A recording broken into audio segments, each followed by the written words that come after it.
Le syndicalisme, ce n'est pas du banditisme. Nous, on travaille beaucoup de jeunes ici. Il y a des étudiants parmi nous. Dans ce milieu-là, ça emploie beaucoup de personnes. Plusieurs personnes qui se posent la question, le syndicat fait quoi pour les chauffeurs? Souvent, ils ont des problèmes avec des passagers. On intervient.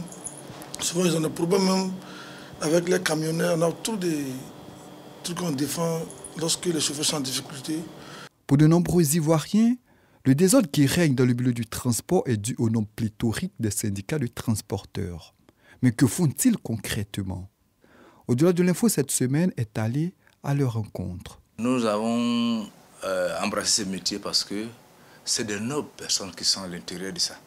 Mais il y a aussi, évidemment, comme toute corporation, il y a aussi des gens qu'on a besoin de recadrer.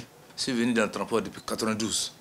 Et en 1992, je suis venu en tant que chauffeur de Ororo. Aujourd'hui, mon objectif, c'est de faire sortir ces jeunes de la rue pour les aider à devenir des responsables dans le transport. Mais quand on parle de Niabrou, c'est un malinqué. Ces jeunes-là, leur rôle, c'est d'aller s'asseoir, aider le chauffeur à charger le camion.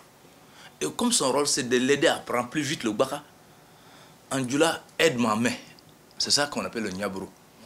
Donc, le rôle de Niabrou que la population n'a pas compris.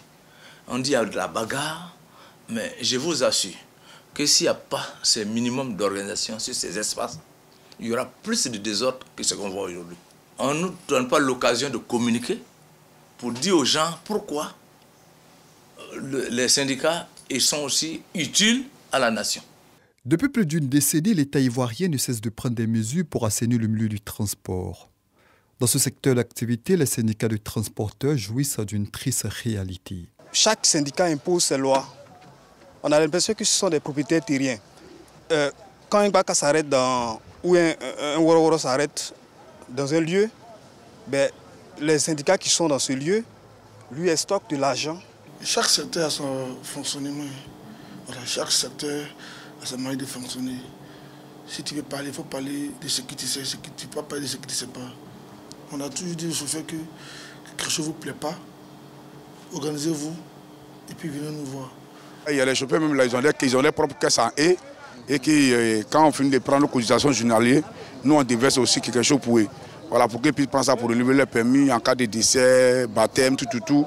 Président de l'Union des transporteurs de Cocody et président national des transporteurs de Côte d'Ivoire depuis 2019, Traoré Adama se singularise par ses actions citoyennes. J'ai électrifié la Carrefour La Vie dans le temps.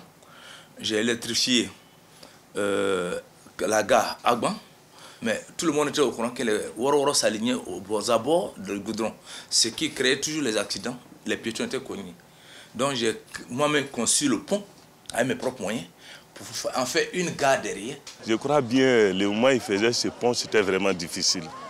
C'était au moment où l'État avait demandé qu'on nettoie les bordures des voies. Il fallait enlever les véhicules par moment, attendre et le président est venu faire le pont. On a remblayé. C'est à nous maintenant de se lever pour organiser ce secteur. Je pense aussi qu'aujourd'hui, dans le milieu où nous exerçons là, on a plus besoin d'organisation que de disperser ces jeunes-là. Juste retenir que c'est un secteur où il y a beaucoup de controverses. J'ai donc décidé d'aller à la rencontre de ces personnes et chacun pourra se faire une idée sur le fonctionnement. Mais et vous-même? C'est un secteur. Quelle est votre idée? Parce que on sent qu'il y a beaucoup d'efforts qui sont déployés, qui sont fournis pour qu'il y ait un peu d'ordre dans ce secteur, mais ce n'est pas chose aisée. Effectivement. C'est quoi le problème au juste? Il faut dire qu'il y a un nombre pléthorique de syndicalistes et ce qui n'est pas fait pour arranger les choses. D'accord.